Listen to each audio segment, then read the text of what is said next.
Board exam हम सभी की लाइफ में काफी महत्व रखता है, लेकिन कई लोग बोर्ड एग्जाम में ऐसी गलतियां कर देते हैं जिसकी वजह से उनको पूरी लाइफ पछताना पड़ता है। कुछ लोग तो ये गलतियां जल्दबाजी में करते हैं और कुछ सही जानकारी ना होने के कारण ये गलतियां करते रहते हैं। तो चलिए जानते हैं वो गलतियां जो अक्सर स्टूडेंट्स बोर्ड एग्जाम में करते हैं और जानते हैं उनसे कैसे बच सकते हैं। नंबर 1, एग्जाम नजदीक होने पर अलग अलग पब्लिकेशन की किताबें पढ़ना। कुछ लोग एग्जाम नजदीक आने पर नई पब्लिकेशन की बुक खरीद लेते हैं क्योंकि उनका फ्रेंड उस बुक से पढ़ाई कर रहा है, लेकिन ये बिल्कुल सही नहीं है। सभी बुक्स के राइटर का अपना तरीका होता है, जिस वजह से स्टूडेंट्स में नई और पुरानी बुक्स के डेफिनेशंस में कंफ्यूजन हो सकता है। इसीलिए आपको एग्जाम के समय नई बुक नहीं खरीदना है, अपनी पुरानी बुक्स और नोट से ही पढ़ाई करना चाहिए। कुछ लोग क्वेश्चन को सॉल्व करने के लिए गाइड यानी सोल्यूशन बुक्स का यूज करते हैं, लेकिन ये भी सही नहीं है, क्योंकि अगर आप सोल्यूशन को देखकर लिख देंगे तो शायद आपके अंदर क्वेश्चन को सॉल्व करने की स्किल डेवलप नहीं होगी,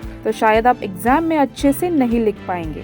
टिप नंबर 2, बोर्ड एग्जाम में डिटेल्स सही से ना फिल करना। कभी कभी स्टूडेंट्स अपने बोर्ड एग्जाम के स्ट्रेस में काफी परेशान रहते हैं, जिस कारण वो एग्जामिनेशन हॉल में फिल करवाई जाने वाली डिटेल्स को गलत फिल कर देते हैं, जिस कारण उन्हें आगे जाकर काफी परेशानी होती है। तो ऐसा ना करें, अपनी डिटेल्स अच्छे से फिल कर लें। टिप नंबर 3, सही से क्वेश्चन ना पढ़ना। अक्सर स्टूडेंट्स एग्जाम में ये गलती कर बैठते हैं कि क्वेश्चन सही से नहीं पढ़ते हैं और उसका उत्तर लिख देते हैं। ऐसे में उनका पूरा उत्तर गलत हो जाता है। अक्सर ऐसा ट्रू एंड फॉल्स क्वेश्चन और ऑब्जेक्टिव क्वेश्चंस में होता है। ऐसा ही मेरे एक फ्रेंड्स के साथ हुआ था। उससे क्वेश्चन में पूछा गया था, इनमें से कौन सादिश राशि नहीं है, और उसने नहीं पढ़ा ही नहीं और उसका जवाब पूरी तरह से गलत हो गया। टिप नंबर 4, अपनी नींद पूरी न करना। हम जानते हैं बोर्ड एग्जाम आपके लिए बहुत इम्पोर्टेंट है, इसलिए आप दिन रात एक करके पढ़ाई करना चाहते हैं, और जिस वजह से कभी कभी तो उनकी नींद पूरी नहीं होती है।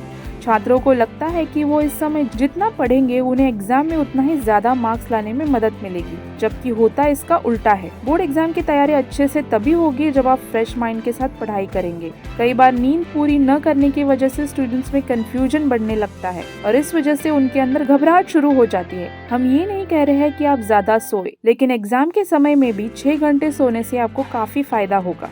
रिवीजन ना करना। एग्जाम के समय स्टूडेंट्स एक बड़ी गलती करते हैं और वो है कि नए टॉपिक्स को पढ़ने की कोशिश करते हैं। स्टूडेंट्स को डर लगता है कि इन्हीं टॉपिक से एग्जाम में क्वेश्चंस न पूछ लिए जाए। ऐसे में स्टूडेंट्स इन टॉपिक्स को याद करने के चक्कर में पहले से पढ़ी हुई चीजों का रिवीजन करना भी भूल जाते हैं, जिस वजह से उन्हें नई चीजें तो याद नहीं होती और साथ ही पहले से पढ़ी हुई चीजें भी रिवीजन ना करने की वजह से याद नहीं होती है। इसीलिए एग्जाम की प्रिपरेशन में सबसे पहले आपको पुरानी चीजों को रिवाइज करना चाहिए, उसके बाद नई चीजों को पढ़ने की कोशिश करनी चाहिए। मान लीजिए अगर आपको 8 घंटे पढ़ाई करनी है तो 5 घंटे रिवीजन करें, बचे हुए 3 घंटे आप नई चीज पढ़ सकते हैं। टिप नंबर 6, अंतिम समय में नर्व्स ब्रेकडाउन। बोर्ड परीक्षा के दौरान स्टूडेंट्स में घबराहट होना आम बात है, लेकिन आपको हमेशा स्ट्रेस से बचने का प्रयास करना चाहिए। इस तरह के अंतिम क्षणों में नर्वस ब्रेकडाउन से बचने के लिए स्टूडेंट्स को बोर्ड की वेबसाइट पर दिए गए सैंपल क्वेश्चन पेपर की लगातार प्रैक्टिस करनी चाहिए। ये आपके घबराहट को दूर करके आपका कॉन्फिडेंस भी बढ़ाएगा।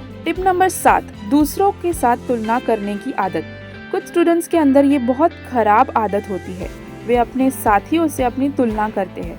ध्यान रखें कि कभी अपनी एग्जाम की तैयारियों की तुलना अपने साथियों से न करें। अगर आपने अपने फ्रेंड से पूछा कि उसने कितने चैप्टर्स प्रिपेयर किए हैं, तो उसके मिले दोनों आंसर आपको प्रॉब्लम्स में ही डालेंगे, क्योंकि अगर उसने आपसे ज्यादा चैप्टर प्रिपेयर कर लिए हैं तो आप डीमोटिवेट हो जाएंगे और इससे आप पे पढ़ाई पर इफेक्ट होगा। और अगर उसने बताया कि उसने आपसे कम चैप्टर्स प्रिपेयर किए हैं तो आप निश्चिंत होकर टाइम पास करने लगेंगे। तो इसीलिए अपनी तुलना किसी और से करना सही नहीं है। टिप नंबर 8, सही उत्तर न लिखना। परीक्षा में अच्छे नंबर लाने के लिए कई बार स्टूडेंट्स बड़े बड़े पैराग्राफ के आंसर लिखते हैं, जिससे एग्जामिनर को आंसर चेक करने में परेशानी होती है। इससे उनको जितने मार्क्स मिलने चाहिए उतने मार्क्स नहीं मिलते हैं। इसीलिए ये ध्यान रखें कि जहाँ तक हो सके स्टूडेंट्स को अपनी बात पॉइंट्स में लिखनी चाहिए।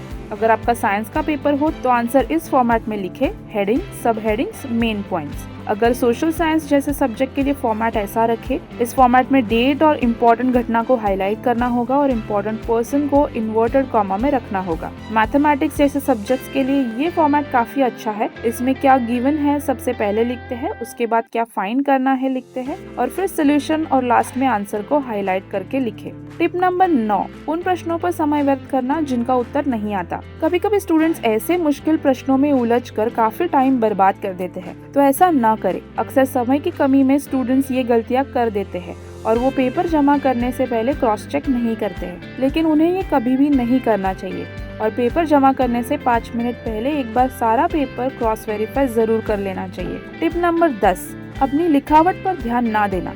ये कोई नई बात नहीं है और सभी बोर्ड एग्जाम देने वाले स्टूडेंट्स को पता होता है कि बोर्ड एग्जाम में अच्छी हैंडराइटिंग की वजह से भी आपको अच्छे मार्क्स मिल सकते हैं। लेकिन अक्सर स्टूडेंट समय को ध्यान में रखते हुए जल्दबाजी में खराब लिखावट में उत्तर लिख देते हैं और उनके हैंडराइटिंग के मार्क्स कट जाते हैं। इसीलिए खराब हैंडराइटिंग में न लिखे, जल्द हो तो भी कम से कम ऐसा लिखे कि परीक्षक को उत्तर समझ में आ जाए। धन्यवाद।